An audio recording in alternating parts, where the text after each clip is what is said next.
Welcome to the 10-Minute Bible Hour podcast. Right now, we're going through the entire Bible to understand it as one big, cohesive story. We're covering one book each day, and this one's about Joshua.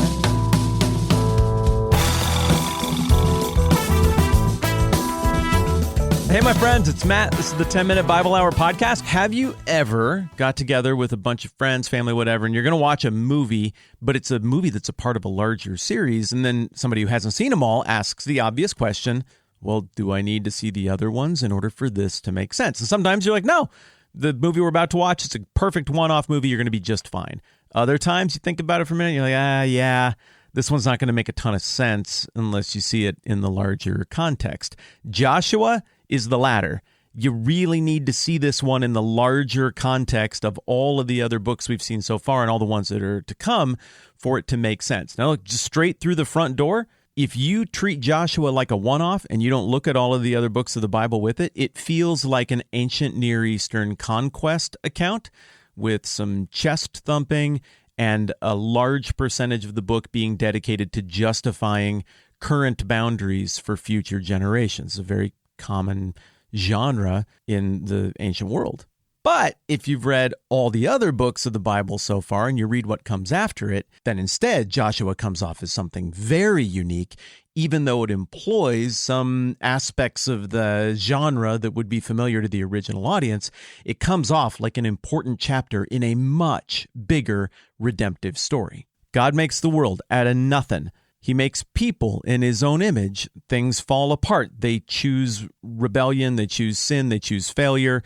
God is going to fix the problem through a family, one guy's descendants, Abraham. And he makes a covenant, an unconditional covenant with Abraham to say, even if you're an idiot, I'm doing this. I'm going to redeem through you. You're going to be this great people, this great nation. You're going to have this land where you can set up shop for the long haul, and redemption for the whole world is going to come through you. You're going to be a blessing to all the nations. God leads them out of slavery in Egypt. Now we're ready to go conquer the land. The generation that got led out of Egypt in Exodus, they're just not up for it. They complain a lot and they like the desert better, I guess. And now the next generation takes over. And as we go into Joshua, we're going to enter the promised land of Canaan.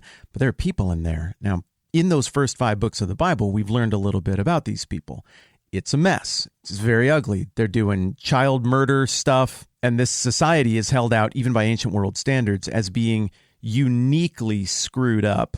And it looks as though God, who's already demonstrated that he is willing to show mercy, but also willing to judge, it looks like he's got Canaan in the crosshairs, and he intends to use his own very flawed people group, the Israelites, to go and be the instrument of his punishment against Canaan, but also to establish his chosen people in a place where they won't get wiped off the map and forgotten to history. And that is the conundrum of Joshua that we got to understand before we even crack open this book. We're not talking about the era of the UN where deciding board somewhere and whoever has the most guns and most nukes kind of decides who gets to live where and what maintains the general balance of a very fragile political stability that we keep trying to duct tape together around planet Earth. It's not like that at all. Here, you got all kinds of families, people, chieftains, warlords, tribes running all around the ancient Near East. Some of those gel, and with stability, especially around predictable weather and water, they grow into a people, a nation, a kingdom, maybe even an empire. Everybody else, they get lost, absorbed. Gradually, and I know this next thing sounds horrifying in modern terms, but we're talking about a very different time, very different pressures.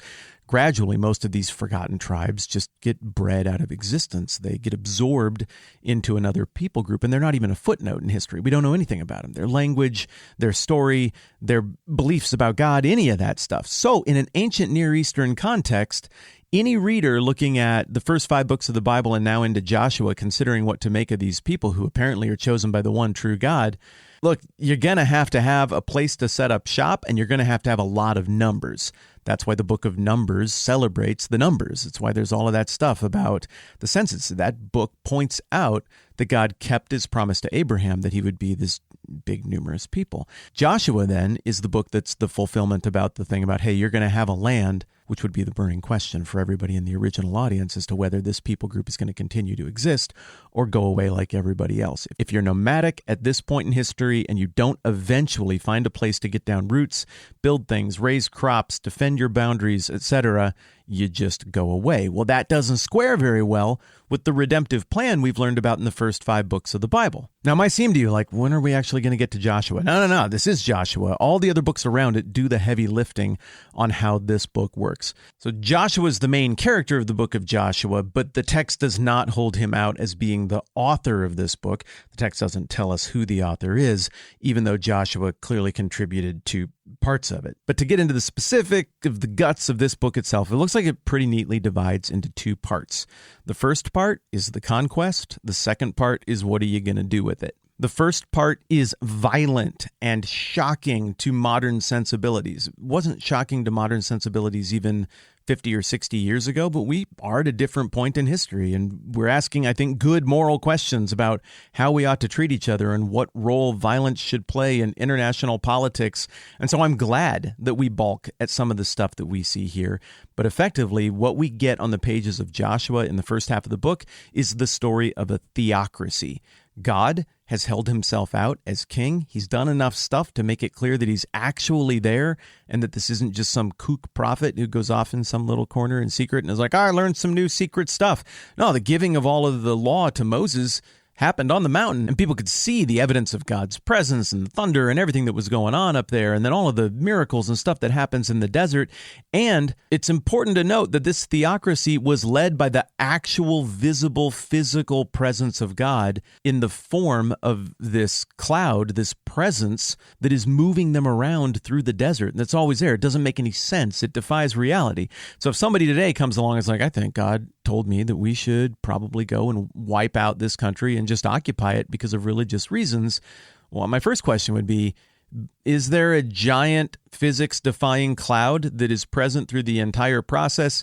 And do you have dozens and dozens of miraculous things occurring to back it up? Because that is what we're seeing in Joshua. God is held out as being king here. Well, the other theme we see through this is that stressing of that covenant God made with Moses throughout the conquest portion of the first half of the book. Every time the Israelite people act like the Canaanite people or don't do what God said, God punishes his own people with the same vigorous impulse to justice that he's punishing the Canaanites with. So it's not like they're getting a sweetheart deal here. And after one particular conquest, somebody selfishly decides to break the rules and be like, I'm going to take care of my own provision and no longer trust God for his provision.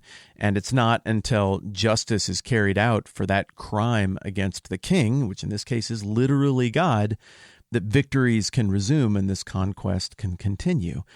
There's a lot of language throughout this conquest portion of the book that sounds like a complete annihilation of the Canaanite people took place. And some people look at that and they're like, that just has to be hyperbole, in part because we still hear about Canaanites being around later. There's a little story in the middle about the Gibeonites and a deal that they work through tremendous shrewdness to be spared by the invading Israelites. Obviously, there's a story of Rahab, the harlot, who favors the spies who come to Jericho and is spared when Jericho's walls fall down, and the famous story about the music and the march going around the walls of Jericho. So maybe the language in the book of Joshua about like everybody got put to the sword and they completely destroyed this city or this kingdom or whatnot, maybe it's really close to literal. Maybe there's a decent amount of hyperbole involved. Ultimately, you need to read the book of Joshua and see what you make of that for yourself.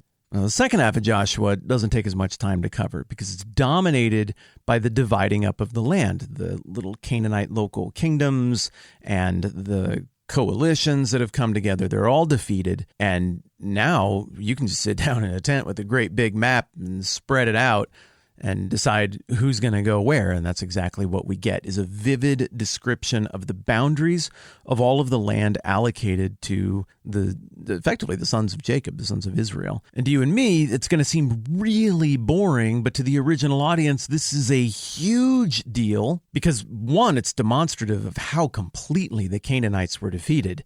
You have the run of the land. You can carve it up however you want at this point. Again, that seems pretty odious to modern sensibilities coming out of the age of colonialism. This is a different moral equation that, while still complex, you have to run with different variables in place. But that's where we're at. And so the original audience, they wouldn't have any compunction about this. They would have been like, awesome, that's victory. We're no longer going to die as a people. They're going to get roots down. This is what it takes to stand the test of time instead of going extinct as a people group. And to the very attentive reader, they would have been like, this map scene is so exciting that dominates chapters 13 through 22 because it means that we can now kind of see a way that the massively exciting promises of God that we get way back earlier in the Old Testament might work out. There's got to be a people group here that has to stand the test of time. Now we can imagine a pathway that gets us there. But I also think that chapters 13 through 22, where the land gets all carved up, would be very exciting because it demonstrates the fulfillment of the promise to Abraham. How is this ragtag group of people, for all that they've been through, ever going to end up somewhere that they could put down roots and stand the test of time? Well, it was complicated. It involved a lot of wacky, miraculous stuff and two partings of bodies of water and all kinds of other wild stuff. But dang, here we are. Well, after all of that, we get to the very end. Joshua is an old guy now, and he gets everybody together. And he's like, all right, we have got to leave this group with clarity on what the deal between them and God is. This is not a normal kingdom. God is king here, and Israel must serve him to honor their side of the covenant if they want to keep this land and make it work. And in keeping with all of that, I think we get the most famous line from Joshua at the very end of the book in this scene, Joshua 24:14, moving forward. Joshua's talking to all the people now, and he says, "Now therefore fear the Lord and serve him in sincerity and faithfulness. Put away the gods that your forefathers served beyond the river and in Egypt, and serve the Lord. And if it is evil in your eyes to serve the Lord, choose this day whom you will serve, whether the gods your fathers served in the region beyond the river, or the gods of the Amorites in whose land you dwell. But as for me and my house, we'll serve the Lord." And then after Joshua says that, the people were like, no, we're totally with you on that. And they set up a stone memorial to remember what they agreed to do right there. And interesting side note, that theme of memorial keeps coming up throughout the book of Joshua, because that's the seventh stone monument or memorial that has been put up.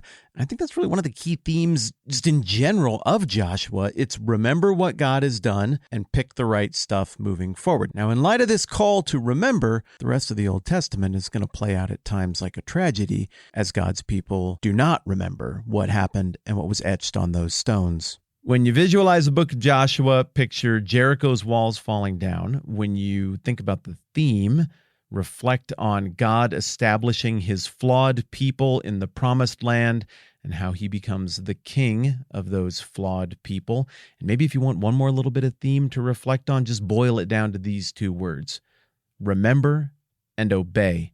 And finally, if you don't have time to read the whole thing, check out Joshua 6, which is the whole Jericho story, and Joshua 24, which is the covenant renewal right at the very end. Nice job. Internet high five. On to Judges tomorrow. I'm Matt. This is the 10-Minute Bible Hour podcast. Let's do this again soon. This podcast is supported by many of you at patreon.com/the TMBH podcast. We're grateful because it supports our family.